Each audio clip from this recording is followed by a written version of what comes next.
मेरा नाम नादिरा है। मेरा काम लोगों से भीख मांगना है। मैं दिन भर भीख मांगती थी तो अच्छे खासे पैसे मिल जाते थे, लेकिन हम फकीरों में पैसे की लालच इतनी ज़्यादा होती है कि जो कुछ भी मिल जाए हमें कम ही लगता है। मैं दिन भर की थकी हारी घर लौटती तो बिस्तर पर लेटते ही सो जाती। पति को देखकर मेरा पारा चढ़ जाता था। मैं अपनी झोपड़ी में आते ही बर्तन उठा उठा कर फेंकने लग जाती और अपने पति से लड़ती कि तू क्यों दिन भर ऐसे पड़ा रहता है, तू भी तो कुछ काम कर। देख किस तरह मैं दिन भर मेहनत करती हूँ, भीख मांग कर लाती हूँ, मगर तेरे मुंह तो मुफ्त लगा हुआ है। मेरा पति गुस्से से मुझे घूर कर झोपड़ी से बाहर निकल जाता और मैं जमीन पर बैठकर मांग कर लाया हुआ खाना खाती। हमारा खाना गरीब लोगों से अच्छा ही होता था। उनको तो दाल रोटी ही नसीब नहीं होती थी, जबकि भगवान की हम पर इतनी कृपा थी कि हर रोज हमारी जीभ को नया नया खाना चखने को मिलता था। जिंदगी यूं ही गुजर रही थी जब एक दिन बहुत ही अजीब हादसा मेरी जिंदगी में हो गया। एक दिन मैं रूटीन के अनुसार मुंह छुपाकर भीख मांग रही थी जब मेरी नज़र बाजार से निकलती हुई एक औरत पर पड़ी। सड़क पर आते आते वह औरत दर्द से तड़पने लगी थी। मैं फौरन भागती हुई इसके पास गई तो वह मुझे हाथ जोड़कर विनती करने लगी कि दीदी प्लीज़ मेरी मदद करो, मेरी डिलीवरी का समय हो चुका है। मैं फौरन उस औरत को पकड़कर अपनी झोपड़ी में ले आई जो शहर के बीचों बीच में ही थी। मेरी दो झोपड़ी थी। इस झोपड़ी में मांग मांग कर सामान इकट्ठा करती और शाम होते ही मैं अपनी रहने वाली झोपड़ी में चली जाया करती थी। कुछ ही देर के बाद उस औरत ने एक बच्चे को जन्म दिया तो मैं लालच में आ गई। मैंने उस औरत को वहीं छोड़ा और उसका बच्चा जल्दी से अपनी चादर में छुपा लिया और वहां से भाग आई। मुझे नहीं मालूम था कि वह औरत मुझे कभी जिंदगी में दोबारा मिलेगी भी या नहीं, लेकिन फिर मेरे साथ कुछ ऐसा हुआ था कि मेरी सारी जिंदगी बदल कर रह गई थी। अपनी झोपड़ी में आकर मैंने जब चादर हटाकर बच्चा देखा तो आंखें फतरा गई थी, क्योंकि मेरी गोद में अजीबोगरीब बच्चा पड़ा रो रहा था। मैंने उस बच्चे को देखा तो डर के मारे चीख निकल पड़ी। मेरा पति जल्दी से भागता हुआ मेरे पास आया, बोला यह क्या है, मगर जब उसने मेरी गोद में पड़े हुए बच्चे को देखा तो उसकी भी चीख निकल गई। बोला अरे कमबख्त, यह तू क्या उठाकर ले आई है। मैं खुद फटी फटी आंखों से कभी बच्चे को तो कभी अपने पति को देख रही थी। मैंने पति को खामोश रहने का इशारा किया और उस बच्चे को चादर में छुपाकर झोपड़ियों के पीछे की तरफ बने कूड़े के ढेर की तरफ चली आई और उस अजीबोगरीब बच्चे को फेंक आई। मेरा पति मेरी सारी कार्यवाही देखकर खामोश ही रहा था। फिर मैंने अपने पति को बाजार से कुछ सामान लाने के लिए भेज दिया। पति के जाने के बाद मैं झोपड़ी में झाड़ू लगाई और इधर उधर के काम करके अपने दिमाग से उस बच्चे के ख्याल को झटकने की कोशिश करने लगी। शाम में हम दोनों ने मांग कर लाया हुआ खाना खाया और सोने के लिए लेट गए। आज कुत्ते बहुत जोर जोर से भौंक रहे थे। कुत्तों के भौंकने की आवाज़ों से मैं कांप उठती थी। मेरा ज़मीर मुझे अंदर से कचोट रहा था कि कुछ ही देर में वह कुत्ते उस बच्चे को चीड़ फाड़ डालेंगे। मैं बहुत बेचैनी से लेटी हुई थी जब मेरा पति बोला, नादिरा हम फकीर लोग हैं, लोगों को दुआएं देकर पैसे लेते हैं। हम भला कब से इतने जालिम हो गए कि लोगों से उनके बच्चे छीनकर कुत्तों के सामने डाल दे। पति की बात सुनकर मैं कांप उठी थी। मैं जल्दी से चटाई से उठी और बड़ा सा डंडा लेकर बाहर की तरफ भागी। मेरा पति भी मेरे पीछे ही आया था। उसके हाथ में भी कुत्तों को भगाने के लिए मोटा सा डंडा था। हम जल्दी से झोपड़ियों के पीछे भागे थे। मैंने जल्दी से आगे बढ़कर उस बच्चे को उठा लिया था। भगवान की कृपा थी कि वह बच्चा बिल्कुल ठीक था। उसे अब तक खरोच भी नहीं आई थी। मैं उस बच्चे को झोपड़ी में ले आई। मैंने उसे नहलाया, धुलाया, मोटे से कपड़े में लपेटकर अपने साथ लिटा लिया। वह भूख की वजह से रोने लगा। वह बच्चा बहुत कमजोर सा था। उसकी रीढ़ की हड्डी में एक बड़ी सी गांठ उभरी हुई थी, यानी कि वह बच्चा पैदाइशी कुबड़ा था। उसका बड़ा सा सर था, अंदर तक घुसी हुई आंखें और बड़ा सा नाक। मेरा पति इस बच्चे को देखकर हंस पड़ा, बोला नादिरा तुझे पूरी दुनिया में यही बच्चा चुराने को मिला था। मैं खामोश रही। सुबह हुई तो मैं आसपास की झोपड़ियां में ऐलान कर दिया कि मेरे यहाँ बच्चे की पैदाइश हुई है। हमारे यहाँ बच्चा होना कोई अनोखी बात नहीं समझी जाती थी, क्योंकि हर झोपड़ी में आए दिन कोई न कोई बच्चा जरूर जन्म ले रहा होता था। एक हफ्ते में मैंने उस नन्हे से बच्चे की खूब देखभाल की। फिर जब वह जरा बेहतर हुआ तो मैं उसे अपने साथ ले जाकर भीख मांगने लगी थी। मगर यह देखकर तो मेरी हैरत की हद ना रही कि लोग उस अजीब बच्चे को मेरी गोद में देखकर मुझे दुगनी भीख दे जाया करते थे। आज का समाज ऐसा है कि समाज में डर बिकता है। लोग अजीबोगरीब बच्चों को देखकर डर जाया करते थे और अपने बच्चों के ऊपर की आफत बला उतार कर मेरे हाथ में थमा देते थे। 2 दिन में ही मेरी कमाई 4 गुनी से भी ज्यादा हो गई थी। मैंने उस बच्चे का नाम लक्की रख दिया था क्योंकि वह बच्चा हमारे लिए बहुत ही लकी था। मेरा पति भी मेरी दुगुनी कमाई से बहुत खुश था, मगर मुझे अंदर ही अंदर एक बेचैनी झगड़े रखती थी। मुझे यही डर रहता कि कहीं उस बच्चे की असली माँ मुझे देख ना ले, वो मुझसे बच्चा छीन लेगी और मुझे जेल करवा देगी। लेकिन मुझे क्या मालूम था कि कुदरत ने उस बच्चे के लिए कुछ और ही सोच रखा है। कुछ ऐसा हुआ कि मैंने पति से कहकर शहर बदल लिया। वह मेरी बात मानने के हक में नहीं था, मगर मेरी जिद के आगे उसने बात मान ली। हमने उस शहर को छोड़ दिया। हमने दूसरी जगह फकीरों की झोपड़ियों के पास अपनी झोपड़ी लगा ली। हम लोग सादा से लोग होते हैं, जल्दी ही नए लोगों में घुल मिल जाते हैं। वहाँ की औरतें लक्की को देखकर अजीब सा मुंह बनाती थी और उसे घिनाती थी। उन औरतों के ऐसे व्यवहार से मेरा दिल दुख जाता था। मैं लक्की का बहुत ध्यान रखती थी, उसे अपने बच्चों की तरह पालती थी, और कोई जब मेरे बच्चे को इस तरह घिनौनी नज़रों से देखता था तो मुझे बहुत गुस्सा आता था। लक्की अब मेरे लिए सब कुछ था। केवल एक ऐसी औरत थी जो मेरे लक्की के बारे में कोई गंदी बात नहीं करती थी। उसका नाम सुनीता था। सुनीता अपनी माँ के साथ अपनी झोपड़ी में रहती थी। सुनीता मेरे पास आकर बैठ जाती और लक्की को देखती रहती थी। वह लक्की के बारे में मुझसे ढेरों सवाल पूछती तो मैं चौंक उठती थी। मुझे सुनीता पर शक हो गया था। वह लक्की को बड़ी ललचाई हुई नज़रों से देखती थी। शायद मेरी दुगुनी आमदनी देखकर उसकी लार टपकने लगी थी। मैंने पति से अपने डर का इजहार किया तो वह बड़ी देर तक हंसता रहा। वह बोला, तू तो लक्की को ऐसे छुपा कर रखती है जैसे कोई यह सोने की खान हो। मैंने कहा, बात सोने की खान की नहीं है, लक्की मेरा बच्चा है। मैंने माँ बनकर उसको पाला है और मैं अपने बच्चे से अब दूर नहीं रह सकती। यह मेरे जीने का सहारा है। मैं अब सुनीता से ज़्यादा बातचीत नहीं करती थी। मैंने उसको एक दिन बताया कि सुनीता, मेरा लक्की मुझसे बहुत ज़्यादा लगा हुआ है।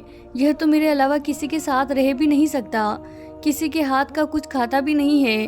भगवान ना करे अगर यह मुझसे बिछड़ गया तो मेरे बिना यह मर ही जाएगा। मेरी बात सुनकर सुनीता चुप हो गई थी। सुनीता से मुझे बड़ा डर महसूस होता था। मेरे दिल में यही बात आती थी कि जरूर सुनीता मेरे बच्चे के पीछे पड़ी है और यह लक्की को मुझसे छीन कर ले जाएगी। इसीलिए मैं उसको डराने के लिए ऐसी बातें करती थी।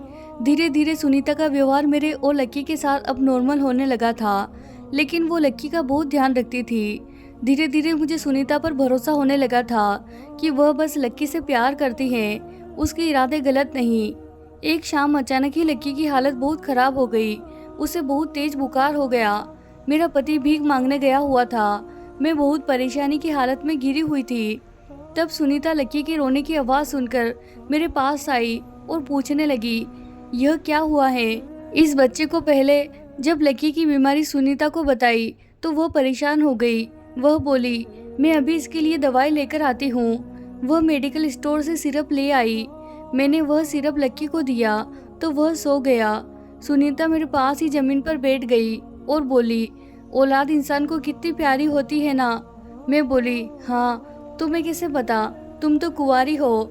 वह बोली, नहीं, कुंवारी नहीं हूँ। मैं पैसे की खातिर अपनी कोख बेचने के लिए शादी की थी। बच्चा पैदा करके मुझे पैसे तो मिल जाते, मगर मेरा बच्चा मेरे पास नहीं रहता।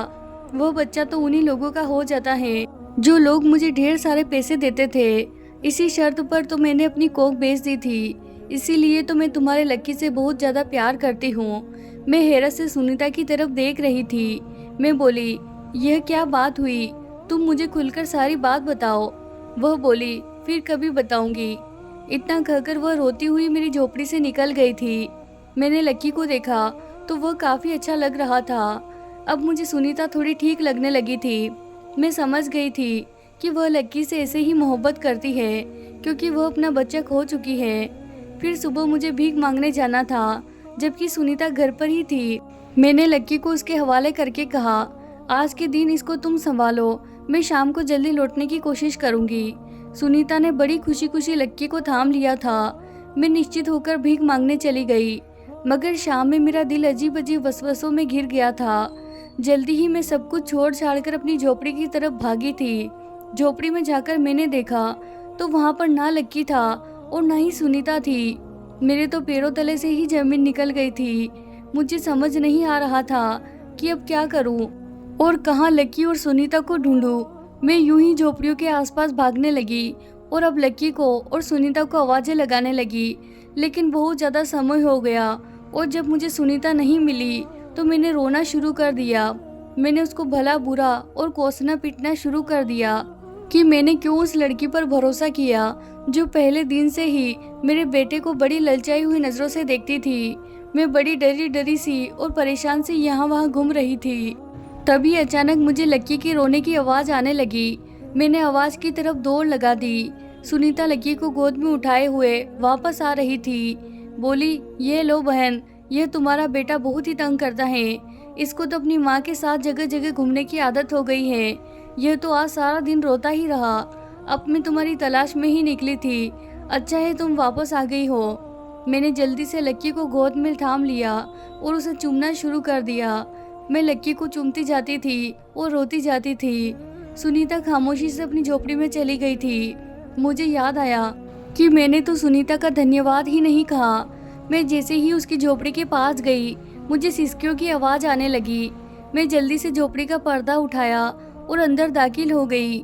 मैंने सुनीता को कहा, आज यह तुम मुझे अपनी दास्तान सुना ही दो। मुझे पता है तुम्हारी इन आंसुओं के पीछे एक बहुत ही दुख भरी कहानी छुपी हुई है। आखिर तुम्हारे बच्चे के साथ क्या हुआ था? सुनीता बोली, हम भी भिखारी है। भीख मांगकर 2 वक्त की रोटी मिल जाती है तो खा लेते हैं, मगर बीमारियां घेरे तो फिर उसका इलाज नहीं करवा सकते। मेरे बाप को कैंसर हो गया था। हमारे पास इलाज के पैसे नहीं थे। भीख के पैसों से तो बाबा का इलाज नामुमकिन था। फिर एक दिन मेरी अम्मा ना जाने कहाँ से आई। वह बहुत खुश थी। वह मुझसे लिपट कर बोली कि सुनीता, भगवान ने हमारी सुन ली है। तुम्हारे बाप के इलाज के लिए भगवान ने तुम्हें चुन लिया है। तुम अपने बाप का इलाज करवाओगी। मैं हैरानगी से अपनी माँ को देख रही थी।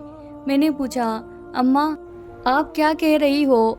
अम्मा बोली, आज मैं जब एक दरवाजे पर भीख मांगने गई तो वहाँ की मैडम जी ने मुझसे कहा कि उन्हें अपने पति की दूसरी शादी करवाने के लिए एक लड़की चाहिए जो उन्हें पैसों की खातिर बच्चा पैदा करके दे दे और फिर उनकी ज़िंदगी से हमेशा हमेशा के लिए चली जाए। इस काम के लिए कोठी की मालकिन हमें बहुत बड़ी रकम देने के लिए तैयार है। अम्मा ने मुझे बलि का बकरा बनाकर उस बड़ी मालकिन के हवाले कर दिया। मैं शादी करके हवेली चली गई थी। मालकिन बहुत ही खूबसूरत औरत थी, मगर वह थी बहुत ही घमंडी। मुझसे बहुत ही गुस्से से और नफरत से पेश आती थी। उसने मुझसे कहा कि मैं तुम्हें सिर्फ अपने पति का बच्चा पैदा करवाने के लिए लाई हूँ। जैसे ही तुम बच्चा पैदा करके दे दोगी तो अपने पैसे लेकर यहाँ से चली जाना। उसके बाद कभी मुड़कर भी बच्चे का नाम मत लेना। मैं खुद कम उम्र लड़की थी। मुझे भला क्यों बच्चों की जरूरत थी? मैंने तो सिर्फ अपने बाबा के इलाज की खातिर ही इतनी बड़ी कुर्बानी दी थी। मेरी शादी मालिक से हो गई थी। उनकी उम्र 40 साल के लगभग थी। वह बहुत ही नरम दिल और अच्छा इंसान था। उन्होंने मेरा बहुत ध्यान रखा। धीरे धीरे मुझ पर हकीकत खुल गई कि मालिक अपनी मौजूदा पत्नी के साथ खुश नहीं है। वह अपनी पत्नी की हरकतों से बहुत ही तंग थे। मालकिन बहुत ही तेज थी। मालकिन मेरे साथ मालिक के सामने तो बहुत अच्छे से रहती थी, मगर जैसे ही मालिक घर से बाहर जाते वो मुझ पर हुक्म चलाने लग जाती थी। मुझसे घर के काम भी करवाती थी, अपने जूते साफ करवाती थी। एक दिन मालकिन मुझसे अपने जूते साफ करवाते हुए बोली कि तुम्हारी हैसियत मेरे इन्हीं जूते के बराबर है। इनसे आगे बढ़ने के बारे में कभी सोचना भी मत। मालकिन की बातें सुनकर मैं खामोश रही। मालकिन की बातों में मुझे कोई दिलचस्पी नहीं थी। मैंने तो कभी अपनी हैसियत से ऊपर सोचा ही नहीं था। मुझे तो बस पैसों से मतलब था जो मेरे बाबा के इलाज के लिए बहुत ज़रूरी थे। एक दिन मैंने मालिक को अपने प्रेग्नेंट होने की खुशखबरी सुनाई तो वह खुशी से फूले नहीं समाए। उन्होंने दुनिया जहाँ की हर खुशी मेरे कदमों में लाकर रख दी। मुझे घर की महारानी बनाकर रख दिया। मुझे बेड से नीचे पैर भी नहीं रखने देते थे। मालिक ऑफिस से भी बार बार फ़ोन करके नौकरों को समझाते रहते।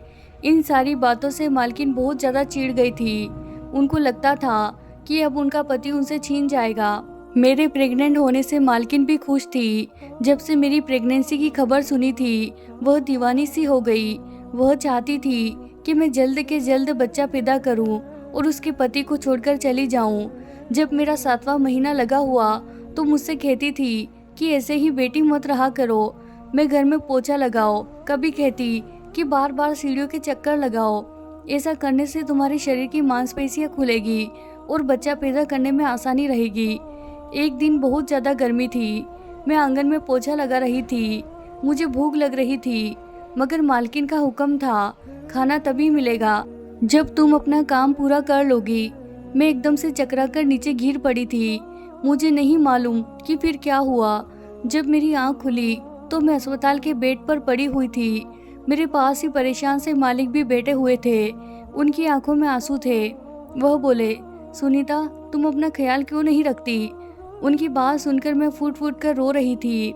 मैंने उनसे कहा, मालिक मैं तो आपके घर में एक नौकरानी की हैसियत से आई हूँ, मैंने तो मालकिन का ही हर हुक्म मानना है। मालकिन मुझसे काम करवाती है, वो मुझे खाना खाने को नहीं देती। मालकिन ने मुझसे कह रखा है कि मैं जैसे ही बच्चे को जन्म दे दूंगी तो वो मुझे इस घर से निकाल देगी। हालांकि मालकिन की यह बात सच भी थी, आखिर उन्होंने मुझे खरीदा ही तो था। फिर भला बच्चा जन्म देने के बाद मेरा इस घर में क्या हक रह जाता था। लेकिन मैं जज्बातों में बह गई थी और मैंने मालिक को बता दिया था कि मालकिन बच्चे की पैदाइश के बाद मुझे घर से निकाल देगी। मेरी बातें सुनकर मालिक की आंखें खुली की खुली रह गई। वह हैरत से मुझे देख रहे थे। उन्होंने कहा, सुनीता अगर ऐसी ही बात थी तो तुमने मुझे पहले क्यों नहीं बताया? फिर उसके बाद उठकर वह मेरे पास से चले गए थे।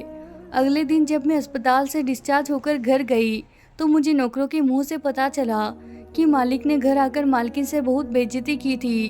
उन्होंने एक एक नौकर से पूछा था कि मालकिन ने सुनीता के साथ कैसा व्यवहार रखा है। हम सब ने तो सच बोल दिया था। उसके बाद उन्होंने मालकिन को अपने कमरे से निकाल दिया और आपका सामान मालिक ने अपने बेडरूम में सेट कर लिया है।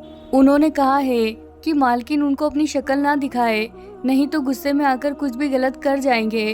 अब तो मैं बहुत ज़्यादा डर गई थी। मुझे मालकिन के गुस्से से डर लग रहा था। मैंने तो कभी यह भी नहीं सोचा था कि यह सब कुछ हो जाएगा। मैं बहुत डरी हुई थी कि ना जाने आगे क्या होगा, मालकिन मेरे साथ क्या व्यवहार करेगी। मुझे विश्वास था कि मालकिन मुझे इस बात का बदला जरूर लेगी और फिर वही हुआ जिसका डर था। मालिक अपने बिजनेस के सिलसिले में दूसरे देश चले गए। मालकिन मेरे सर पर आ धमकी किसी तूफान की तरह। वो मुझ पर चिल्ला रही थी। उन्होंने मेरी औकात मुझे याद दिलाने में 1 मिनट नहीं लगाया था। वह बोली, भिखारन है ना तू? मैंने तुझे अपने घर में जगह दी, इज्जत दी, लेकिन तूने मेरे साथ क्या किया? सच कहते हैं ऊंचे लोग अपना ऊंचापन दिखा ही देते हैं।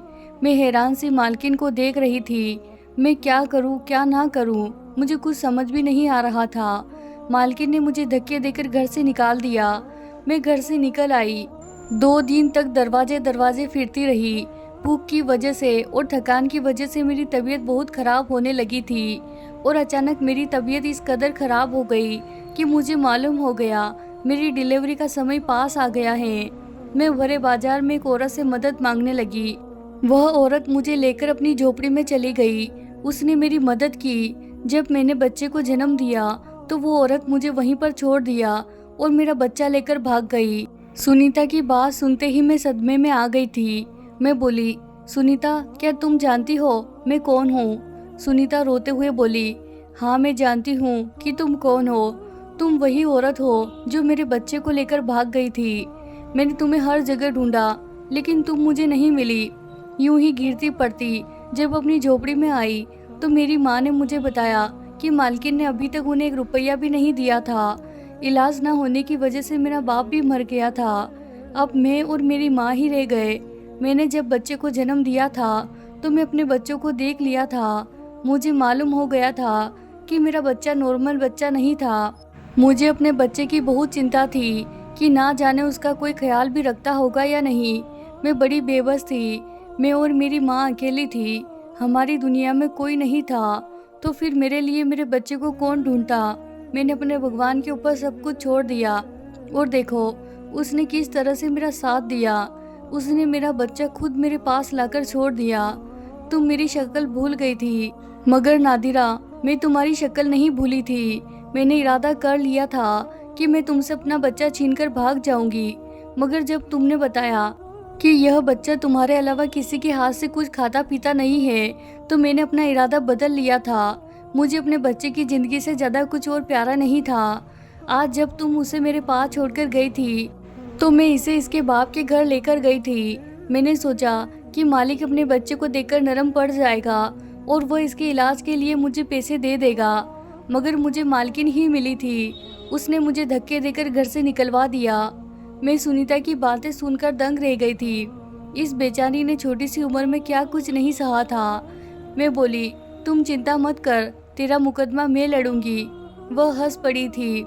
ऐसा लगा जैसे वह हंसते हंसते रो रही हो। मैंने उसके मालिक का नाम पूछा तो उसने मालिक का नाम सेठ मनोहर बताया था।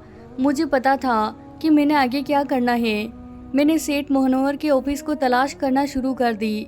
मुझे ऑफिस ढूंढने में इतनी ज़्यादा मेहनत नहीं करनी पड़ी थी जितनी मेहनत ऑफिस में दाखिल होने के लिए करनी पड़ी थी। मुझ भिखारन को कौन ऑफिस में घुसने देता। फिर एक दिन सुबह सवेरे ही उस ऑफिस के बाहर जाकर खड़ी हो गई। मुझे मालूम था कि जो भी सबसे बड़ी गाड़ी ऑफिस में आएगी वही सेठ की होगी और मेरा यही तीर निशाने पर बैठा था। अब मुझे वही करना था जो मैं सोच बैठी थी। जैसे ही सेठ अपनी गाड़ी से निकला मैं चिल्ला उठी कि सेठ जी, मैं आपकी पत्नी सुनीता का पता जानती हूँ। सेठ के चलते कदम रुक गए थे। वो अपने आसपास चलते हुए गार्ड के बीच से निकलकर मेरे पास आया था और मुझसे पूछा, तुम क्या जानती हो सुनीता के बारे में? मैंने कहा कि सेठ जी, आप खुद चलिए और खुद अपनी आंखों से देख ले। सेठ बिना सोचे समझे ही मेरे साथ चल पड़ा था। उसकी गाड़ी जब झोपड़ी के बाहर रुकी तो सुनीता भी बाहर खड़ी थी। वो अपने मालिक को देखकर रोते हुए उनकी तरफ भागी थी। सेठ भी जल्दी से आगे बढ़ा था। सुनीता बहुत देर तक रोती रही थी। सेठ बोला, सुनीता, तुम मुझे छोड़कर अपने आशिक के साथ क्यों भाग गई थी? तुम्हें तलाक चाहिए था तो मुझे बता देती। तब सुनीता और जोर जोर से रोने लगी थी। उसने रोते रोते सारी दास्तां सुना दी थी। सारी कहानी सुनकर सेठ की आंखों से आंसू आ गए थे। मैंने सुनीता का बेटा सुनीता की गोद में दे दिया और जब सुनीता ने अपना बच्चा सेठ जी के सामने किया तो अपने बच्चे को देखकर सेठ जी के चेहरे पर दर्द उभर आया था। लेकिन फिर उन्होंने अपने बेटे को गोद में उठा लिया और अपने बेटे को चूम चूम कर रोते रहे। फिर सेठ सुनीता को और अपने बच्चे को अपने साथ ले गया। मैं अकेली रह गई थी। मैं अपने लक्की को याद करके रोती रहती थी। मेरा दिल किसी चीज़ में भी नहीं लगता था। यूं ही रोते रोते एक हफ्ता गुजर चुका था जब एक दिन सेठ और सुनीता बड़ी सी गाड़ी में बैठकर मेरे पास आए थे। सुनीता ने मुझे बताया कि वह अपनी माँ को लेने आई है। सुनीता ने बताया कि मालकिन ने खुद ही मालिक से तलाक ले ली है और वह हमारा घर छोड़कर चली गई है। मुझे बहुत खुशी हुई थी कि चलो सुनीता का घर बस गया था। फिर सुनीता का पति मेरे पास आया और मेरा धन्यवाद किया कि इतने दिन तक मेरे बच्चे का ख्याल रखा और मेरी पत्नी सुनीता को मुझसे मिलवा दिया। फिर उन्होंने एक नोटों से भरा बैग मेरे हाथ में थमा दिया। कहने लगे, ये एक छोटा सा तोहफा है तुम्हारे लिए, इसे स्वीकार कर लो। पैसों से भरे बैग को देखकर मैं दंग रह गई थी। मेरा लक्की तो सच में मेरे लिए बहुत ही लक्की साबित हुआ था। मैंने भीख मांगना छोड़ दिया था। मैंने उन पैसों से घर खरीदा और अपने पति को एक बिजनेस करवा दिया। मैं कभी कभी लक्की से मिलने चली जाती हूँ। सेठ ने लक्की का इलाज करवाना शुरू कर दिया है। डॉक्टर ने विश्वास दिलाया है कि कुछ सर्जरी होने के बाद लक्की नॉर्मल हो जाएगा। मुझे बहुत खुशी हुई थी कि मेरा लक्की भी अब आम इंसानों की तरह जिंदगी जिएगा। सुनीता अपने पति और अपने बच्चे के साथ हंसी खुशी जिंदगी गुजार रही है। उसने मुझे अनुमति दे दी है कि जब चाहूँ लक्की से मिलने आ सकती हूँ। मैं भी अभी तक लक्की को नहीं भूली हूँ। मैं कभी कभी लक्की से मिलने चली जाती हूँ। तो दोस्तों, उम्मीद करती हूँ आपको आज की कहानी पसंद आई होगी। कहानी पसंद आए तो इसे ज़रूर लाइक कीजिए और साथ ही हमारे चैनल को सब्सक्राइब करना बिल्कुल ना भूलें। आपकी राय भी हमें कमेंट बॉक्स में ज़रूर बताएं। धन्यवाद दोस्तों।